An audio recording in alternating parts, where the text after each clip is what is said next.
Hi and welcome to a special Queer Thinking Live presented by Meta, Olay, Sydney WorldPride and Sydney Gay and Lesbian Mardi Gras. I am your host, Maria Thattil, and today we're celebrating the International Day Against Homophobia, Biphobia, Intersexism and Transphobia. But before we begin, I would like to invite Matika Little to acknowledge country.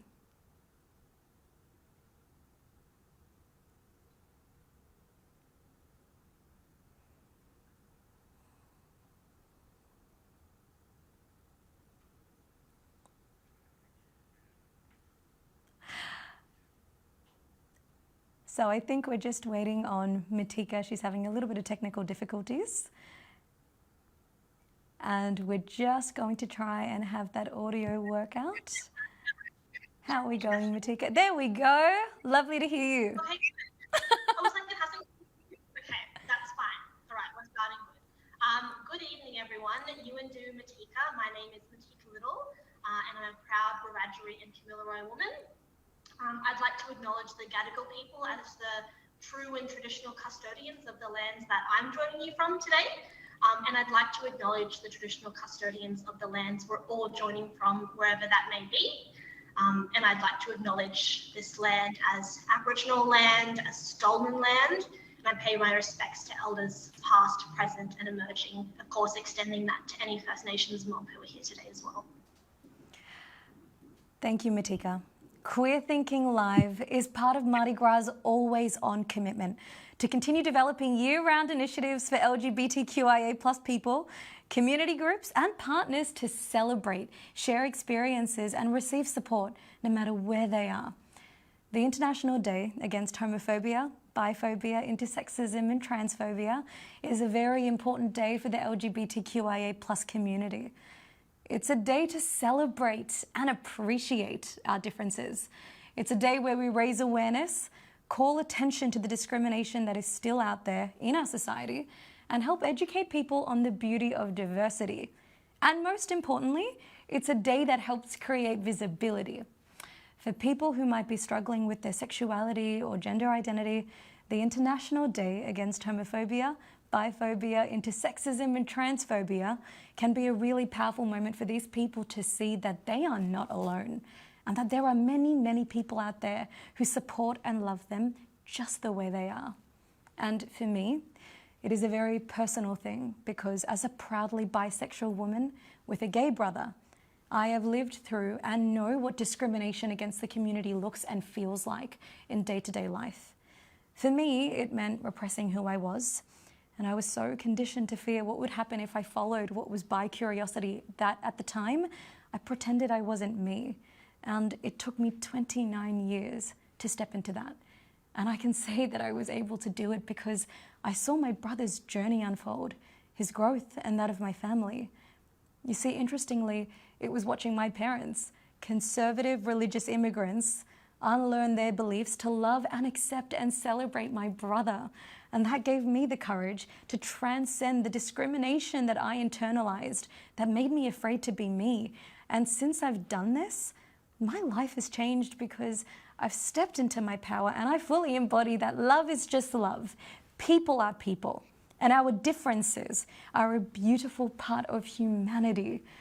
But systemic discrimination against our community still exists. So, IDAHOBIT matters to me because I want a world where fundamental human rights to equality and freedom are exactly that. They're rights, not privileges.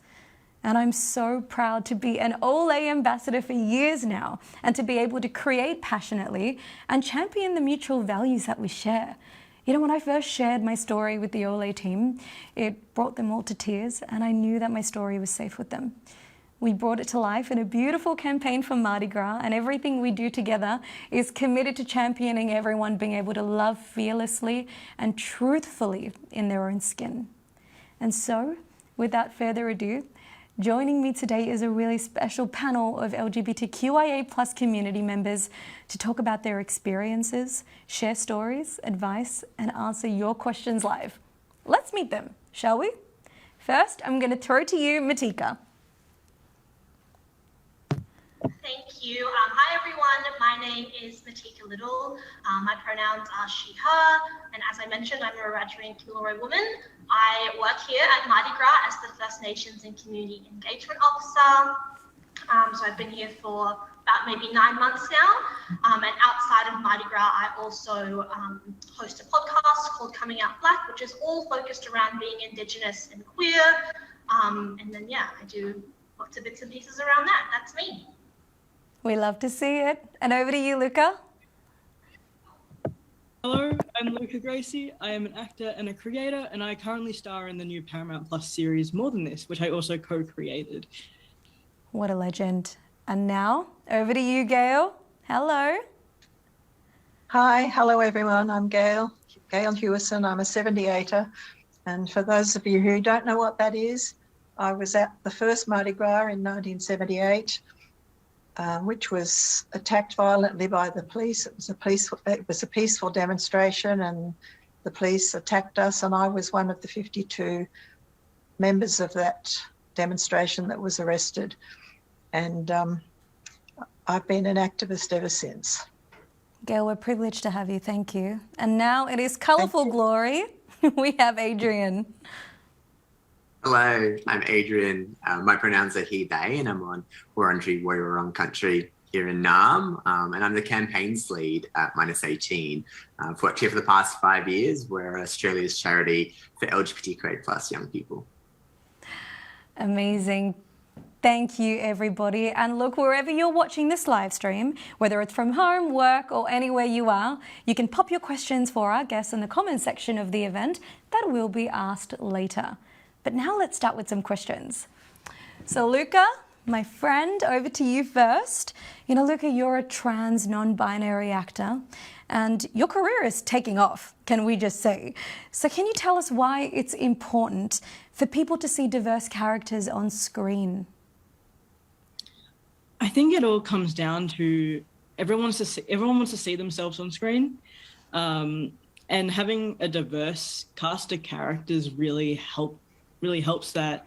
When I was younger, I never had a trans non-binary character on screen. In fact, my character Jamie in More Than This is the first Australian non-binary character in a mainstream show, which is crazy and long overdue.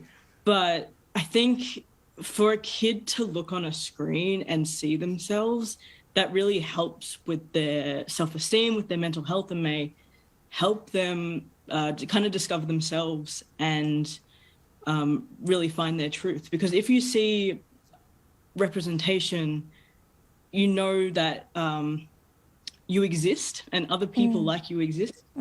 And also good representation as well, because if you see a happy trans person on screen, that means you're allowed to be happy, you're allowed to exist in the world. And to have representation on a screen, it's happiness and visibility, and everything you want to see is there. Yeah, absolutely. You know, I often talk about how when I was growing up, the biggest representation for South Asian people was Apu from The Simpsons. Exaggerated stereotypes help nobody. So you are doing very valuable work, but you know, there still is a lot of transphobia out there, right? So how do you deal with this? And what advice do you have for people who still deal with transphobia, whether it's at home, at school, or at work? I think if the transphobia is coming from ignorance, and if someone is doesn't want to be educated, I think for me, what helped if something transphobic happened to me, I would go and connect with more trans people and talk with them and become friends with them, because we all gather in this shared experience. And transphobia, unfortunately, is a shared experience that a lot of us have.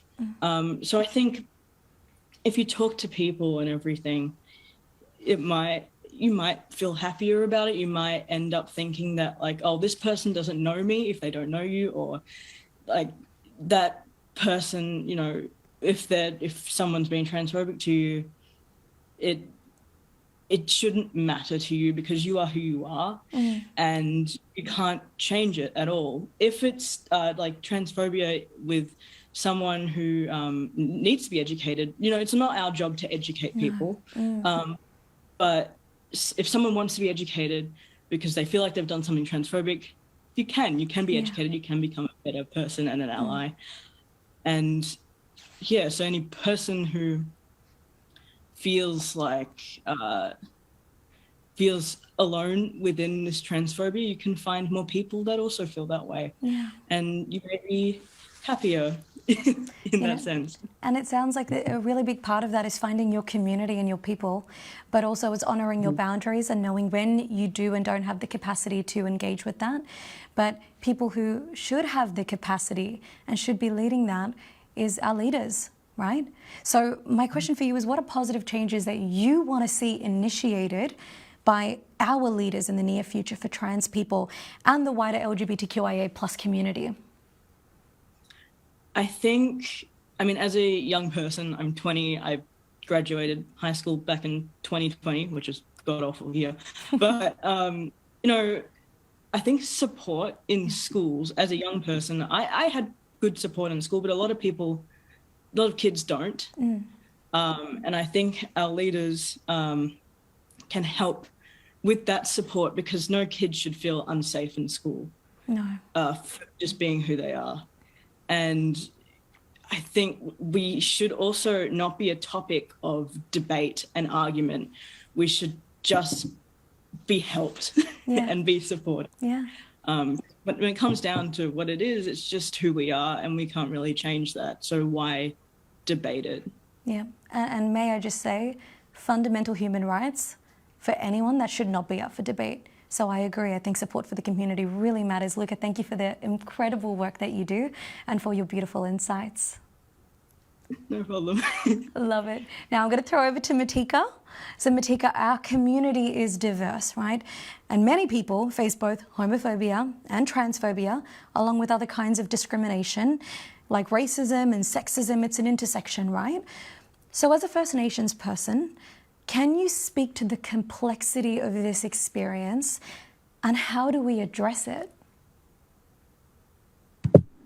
Yeah, definitely. That's a very good question, a very difficult question to completely cover. I mean, of course, myself being a cis woman, a feminine presenting woman, and even a white passing Indigenous person, my experience of Aboriginality and the layers of racism and homophobia that I've experienced will be so different to the experiences of people of color, of the trans community, people who are queer and have disabilities. There's so many layers to this, right? So in my experience, probably one of the lesser experiences, not to lessen my experiences of racism, but in the hierarchy of things, I find it can leave you feeling like you're being almost attacked from all angles, particularly things like racism, for example, happen in queer spaces where you enter it thinking you're safe and you're being seen and like everyone, hey, this is fantastic. And then you have, you know, maybe a microaggression like, oh, you don't look Indigenous, or you're really pretty for an Aboriginal person, or, you know, which one of your parents is Indigenous. Those sorts of things can really shake what sort of safe environment we think we've found. And then, of course, when they happen outside of queer spaces, it's even worse. But what I think the importance of days like today can do is that they'll allow us to be able to have honest conversations about these types of things and make sure that we are being aware of the fact that there are so many people who are multiple minorities and experience not only homophobia or biphobia or transphobia, but also racism, but also sexism at home, in the workplace, all of these sorts of things. So I think it's really valuable to be able to have these conversations to say, look, it's really complex and we can't like wrap it. Again, everyone's experience is going to be different, but just being able to like have this conversation and say, you know, it is unique for everyone. So it's important that we have that aspect of human connection and be able to say like, hey, what's your experience with this? And how can I better understand you in a way that's coming from a really authentic space of wanting to understand and wanting to be educated, and then willing to take the steps to follow that up as well. Yeah, those are my initial thoughts. That's incredible. And you know what was really, you already answered the second question, I'll tell you that much. But to elaborate on what you said, you know, the thing is, it's not about pigeonholing people to aspects of their social identity, right? It's about having conversations and understanding that lived experiences are unique and they're very individual. And I think you just encapsulated that beautifully. You cannot judge people by what you see and by one part of who they are. So then, you know, I'd love to know what you think the role of Mardi Gras is in tackling discrimination against our community. Yeah, I think Mardi Gras, we sit in such an incredible space of power to be able to serve our community. And I'm sure not one person on this panel, or maybe even listening tonight, can say that Mardi Gras hasn't had an impact on how proud they feel, or an experience of being able to. I remember my first time marching in the First Nations float, Wow. maybe like 2008 or something, and it was honestly probably the first time that my cultural self and my queer self were able to really proudly take up space together, and that is huge for a lot of people. So I totally just lost track of where I was going. What was that initial question? No, you were definitely, you were talking about Mardi Gras' role in tackling discrimination, and it sounds like it created a space for you to just be. That's amazing. Yeah, so I think that's obviously a massive part of what we do here is we create spaces to be able to, one, allow people to celebrate who they are in all those aspects, because we are founded, of course, on, you know, protest, equality, love, celebration. And then another thing I think we do is we've grown into this incredible, globally recognized organization, and with that comes the responsibility and the power to be able to uplift voices, be they First Nations voices, trans voices, non-binary voices, people who have disability who are a part of our community. And I think that more and more we're continuing to do that and see that throughout our festival and the work that we do through our Always On initiatives. So yeah, I think we're just moving forward and forward, being able to serve our community in those ways. Absolutely, and it is a responsibility, Matika, and I can tell you that, you know, brands like Olay that I work with and Mardi Gras, so this was meant to be my first Mardi Gras this year, but I had the spicy cough, I had COVID, so I couldn't walk in the march, but I must say that Mardi Gras and Olay created this space where I could talk about the intersection that you described, being a South Asian woman and bisexual and having a gay brother and having a religious family, and I think it's really important that where you have platforms, you hold spaces for people to talk about their human experiences. So thank you for articulating that beautifully. So now we are going to throw to some messages from our incredible community members. Hi, Courtney Act here. It is International Day Against Homophobia, Biphobia, Intersexism and Transphobia, a day to lift up and celebrate and amplify all of the beautiful voices of our LGBTQ plus community. This year, I think in particular, sending some love to our trans siblings and letting them know how much they are loved and supported and celebrated and how worthy your identity is. Hello, my name's Samantha Andrew. I'm a musical comedian, TikToker and actor. Every day I exist as a queer person, but IDAHOBIT to me is a marker each year for us to reflect on how far we've come and also how strong our queer community is. So with that, happy IDAHOBIT to all you angels out there. Hi everyone, my name's Louis Hanson and today is such an important day to advocate for ways to combat LGBTQIA+ discrimination. We've come a long way, absolutely, but we still have a long way to go before everyone in the community feels safe to be who they are and to love freely. We all have a story and everyone's voice deserves to be heard. So today is about listening, it's about learning, and it's about amplifying voices from within the community, especially those with stories that differ from your own. And finally, just tap your LGBTQIA+ mates on the shoulder, let them know how much you love them, let them know how appreciated they are. You never know, you might make someone's day. Okay, bye. Incredible. And now we're back with you, Gael. So Gael, you were one of the original marchers in the very first Mardi Gras back in 1978. But the fight for acceptance, it started a very long time before that. Can you tell us what it was like in the 70s for young LGBTQIA+ people? Well, the gay liberation movement and the women's movement were active quite a long time before the 70s. So it really started in the 60s. Stonewall was in 1969, and there was a lot of activity going on all through the 70s. And, well, in those days, I came out in 1976, just 2 years before the Mardi Gras, and I joined up with a whole lot of activists, and we were out demonstrating practically every weekend. We were doing graffiti, we were demonstrating for equality and for our rights, and we were demonstrating for women and for gays and lesbians at the time. And it was a very exciting time. And I was an activist, and that was why I was at the first Mardi Gras, which of course wasn't known as the first Mardi Gras. We didn't know it was going to be the first of anything. It was just another event that we all went out to. Yeah. And it turned very nasty, and wow. And how did it turn nasty? Can you elaborate? Well, we were peacefully demonstrating in Oxford Street and down into Hyde Park and eventually over to King's Cross, and the police trapped us in Darlinghurst Road and attacked and arrested many of us very violently. I was arrested, pulled by my hair backwards across the road and thrown into a paddy wagon.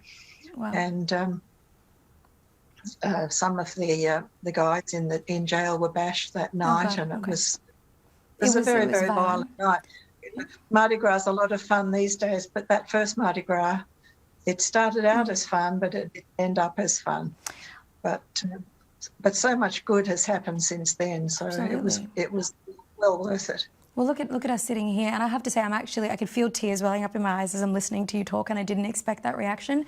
But I think it's really important to honour the people who came before us that have enabled us to sit here and do this, because I found it wasn't easy for me, but imagine what it was like for you.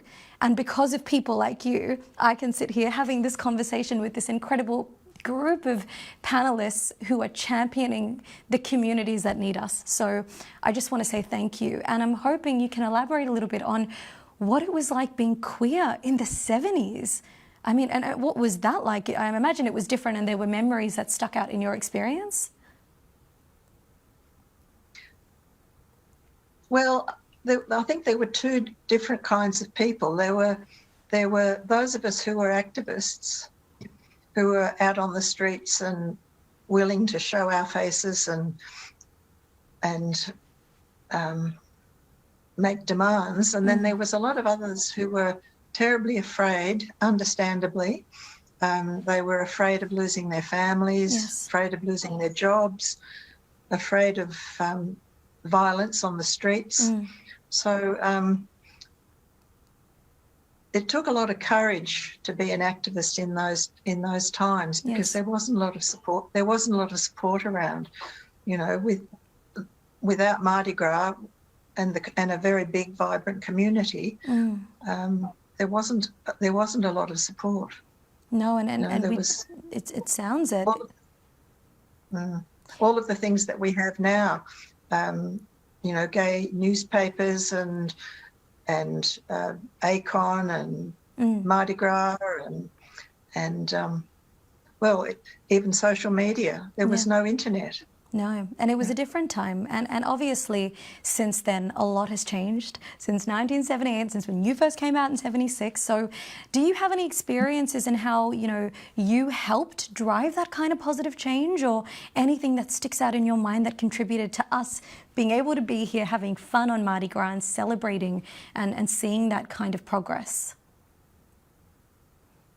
Well, after Mardi Gras, I continued being an activist, but the main thing that I did, and everyone has their own story, this is just my story, with my two sisters, who happened to both be lesbians as well, we took over the feminist bookshop, and it became a very vibrant resource centre for not just for women, but for lesbians, gay men, trans folk, and the whole of the queer community.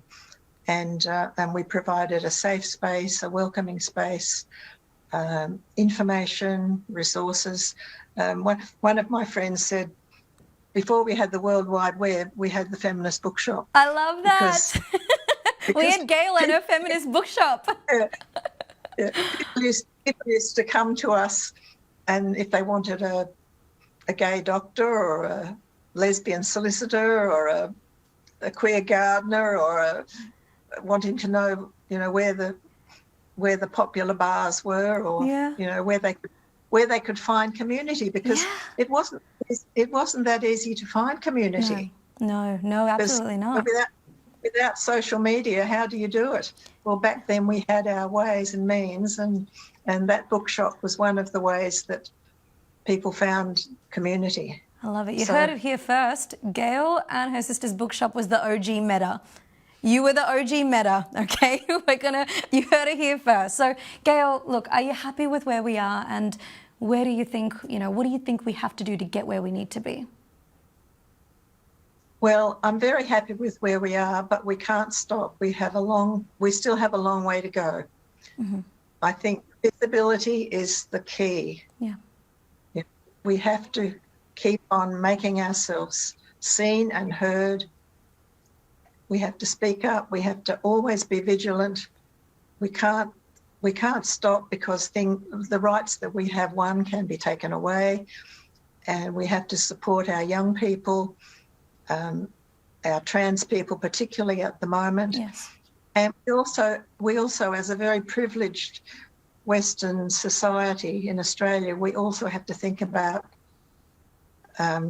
queer people in third world countries and developing countries, in other parts of the world, because they don't have what we have. Their lives are in danger, and they can still be killed, murdered, and destroyed by homophobia. And we have to reach out and try and help. I love that, Gael. It sounds like community, being loud and noisy, and having a sense of responsibility to those who are most marginalised and vulnerable within our community. That's what we need to do. And I thank you for your work, for being the OG meta, and for just being a pioneer. So thank you, and we appreciate you. Thank you. That's okay. So now I'm going to pass over to Adrian. So, we've just heard from Gael, who has lived experience of life in Australia when homosexuality was illegal. And now we have organisations like Minus 18 Youth, and they are brilliant. They help support LGBTQIA plus young people. So Adrian, can you tell us about some of the issues that young people are being faced with today? Yeah, absolutely. I think, as you said, it's so amazing that people like Gael and the 78ers paved the way for us to be where we are now. It's amazing to even think about, what social media means for young people to kind of connect and find one another. I think a lot of the themes still stay the same, in terms of visibility and acceptance, and particularly in schools. I mean, for us, it's so important to see norms be challenged by schools and teachers. So being visible on days like IDAHOBIT, Wear It Purple Day, Trans Awareness Week are so important just to spark those conversations. And I think even from my own experience, growing up in a school in Werribee, I never saw even a rainbow flag, and it just sort of sends a message where, it's not accepted, it's taboo. So I think that visibility and acceptance, the access to safe spaces, so, an environment to feel celebrated, to feel affirmed, to meet your peers as well. It can be a very isolating experience to be what can feel like the only LGBTQIA plus young person out of school. So being able to go to an event and meet someone else and share your experiences and bond on that.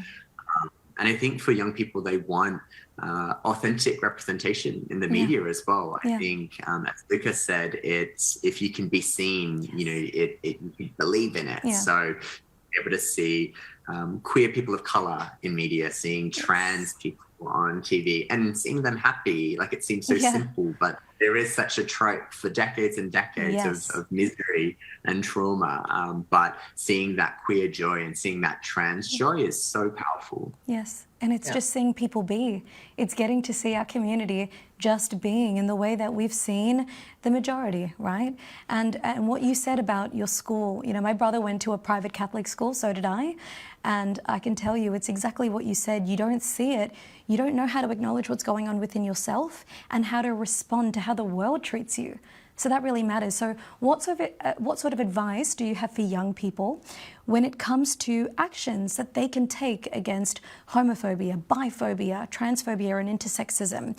You know, or what can they do to support other people who might be going through a bit of a tough time? Yeah, we see so many young people be that catalyst for change, and you know it requires the support of teachers and their peers to sort of enact on that change. But you know, they're the people who young people who will email -18 and be like, hey, we want to do a rainbow day, we want to get involved, what can we do? So I think being that catalyst, and I would say to any young person who's an ally or you know has a friend, it's sort of like you can be that person as well. It doesn't require the one queer person to drive that change. So, you know, celebrating a day like IDAHOBIT or celebrating Trans Awareness Week as a young person in school would be so liberating. So, you know, bringing that about. I think in terms of supporting others, I think, you know, from an allied perspective, it can be a matter of just like making space to listen and learn, and knowing what resources are available to support your queer mates. So that could be -18. We have resources written by LGBTQIA+ young people for LGBTQIA+ young people, which is amazing. It's that gap of lived experience to actually understand what's unique about growing up trans, growing up as pansexual, whatever it might be. And I think it's so important as well just to even know that if it's needed, services like Q Life exists, which you know haven't existed in every state and territory. You know, it's peer support that you can text, you can call. So knowing what's out there, again, it's just sort of like, it can be not until you're like 25, 26 that you realize these organizations are out there. But once you know, you can kind of point friends in that right direction or access that yourself. That's beautiful. And you've basically answered my next question, because I was going to say, where are these incredible resources for people who might be experiencing discrimination or who want to help educate others? So -18 is a good place for them to look?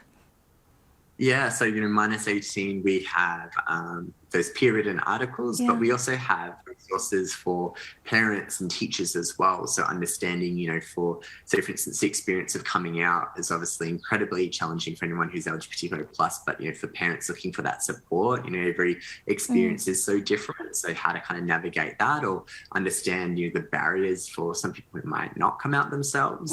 I think as well, understanding the vastness of organizations that who also work with intersecting identities as well within the community. So, you know, you might be someone who is a queer person of color, queer and First Nations, and understanding that there's organizations like Black Rainbow who exist, or Speak, who work with LGBTQIA+ young people, but who are also in regional rural communities. And like, they understand, you know, what's unique to that experience, which is awesome. So knowing they exist. But I think, you know, beyond that, just like when it comes to, even if you are LGBTQIA+, there's so much to learn about, you know, everyone else within our community that, you know, watching shows like More Than This, honestly, you know, I'm biased. Luka volunteered with my team, but it's honestly, it's so important. Or watching documentaries like Disclosure, you know, that it's just like those authentic portrayals and learning and getting that richness into your life. And then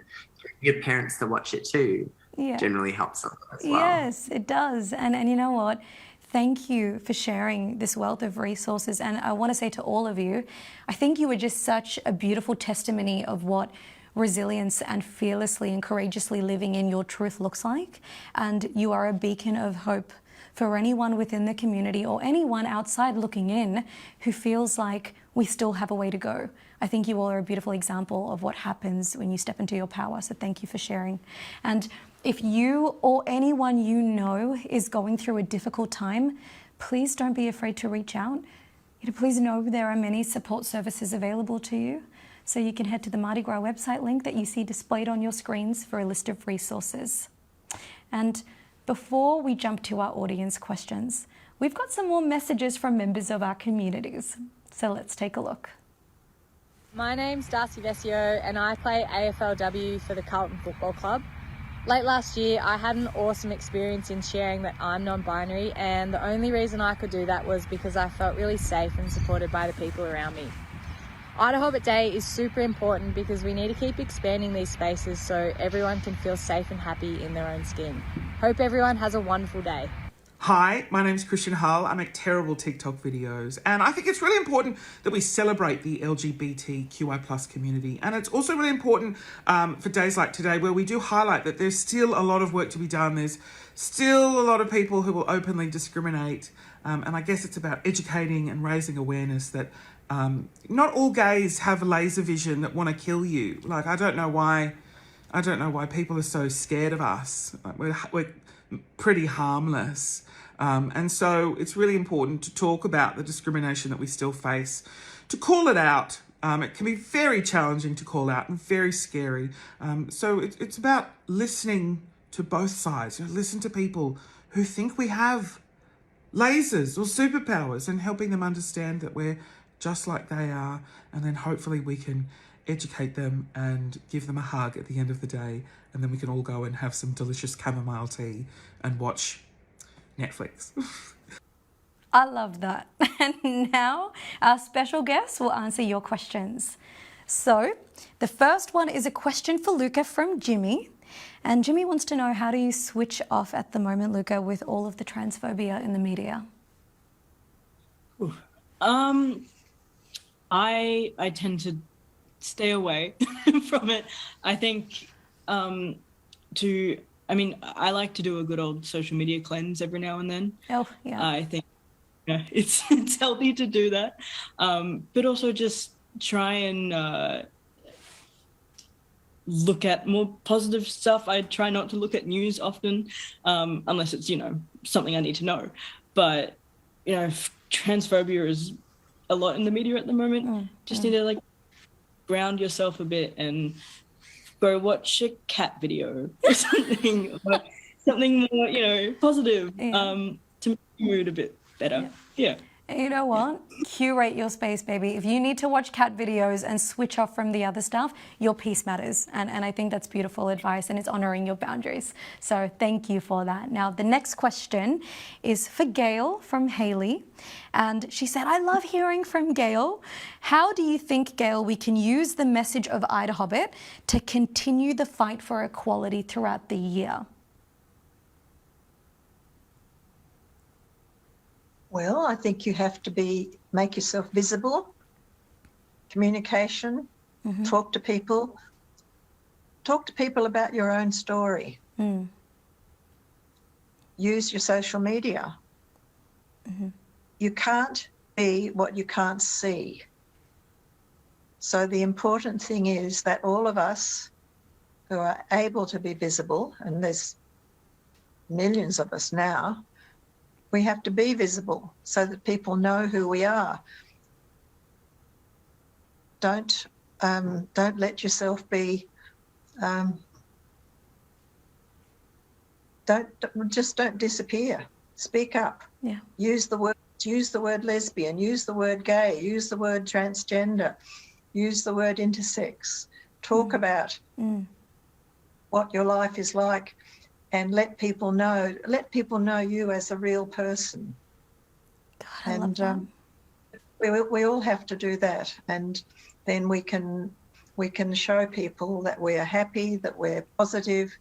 Yeah, be proud of yourself, and let people see who you really are. I love that, Gail. It sounds like you're saying take up space, because when you do that, you get to create space. I think that's beautiful. And on that, there's another question for Gail, but popular Gail. So this one comes from Warren, and Warren wants to know, do you think the younger generation is more accepting of sexual diversity from your experience? Well, yes, definitely. Straight shooter, just yeah. Definitely, and obviously, but yes. But the positive sign is that, for example, I am here with these beautiful young people, and they accept me and I accept them. and there are many others like me of the older generation who, many of my friends have gay and queer kids, and so things have improved tremendously, but just don't take it all for granted. I love that. And you know what? Let me just say, if I may, I was getting my nails done for IDAHOBIT the other day. I've got my Pride nails, and I was sitting next to a lady who asked me about it, and I said, these are my IDAHOBIT nails. She's like, oh, yeah, I know. I've got 2 non-binary kids, and they're awesome. And I loved how easily that conversation flowed and how just open and accepting, yeah, my kids are non-binary, they're awesome. They're figuring out their sexuality, and I'm really proud of them. And it's people like you and her that have made it easier for us to be, so thank you. And now the next question is for Adrian. So in light of the heightened attacks on the transgender community, Adrian, what are some simple tactics that people can use to educate someone? Yeah, so I think, when it comes to trans allyship, there's a lot of gender inclusive language that can be a real great tool just to sort of bring an awareness to understanding, what inclusivity is, and to use that as a tool then to make safe spaces. I think it can be really challenging to sort of bring people into that space, because I think, they're like, wow, it's so overwhelming. It's not, but to bring them into that by saying, hey, let's think about this a little bit more broadly. So I think, using gender inclusive language, which can be like the way that we talk about pronouns, the way that we use gendered terms, I think is a really great way. I think more than anything as well, though, is just to be visible in your trans allyship as well. So build that safety to allow people to be open as well. So not waiting for that first person who might join your workplace or sporting team who is trans or gender diverse and non-binary. You can start to build that practice way before that happens and start to have those conversations from the get-go. So I think it's just around that allyship and advocacy, and hopefully seeing that continuing as well within the LGBTQIA plus community. So anyone who is gay, lesbian, bisexual, bringing trans progress and trans inclusion along, as we've seen the progress like with marriage equality and things like that as well. So in and outside the community. That's beautiful, thank you. And now, before we wrap up, I just want to throw it to all of you. Is there a final message you want to share before we finish today? Luka? I saw it bursting, ready to burst out of you. Give it to us. Put me on the spot.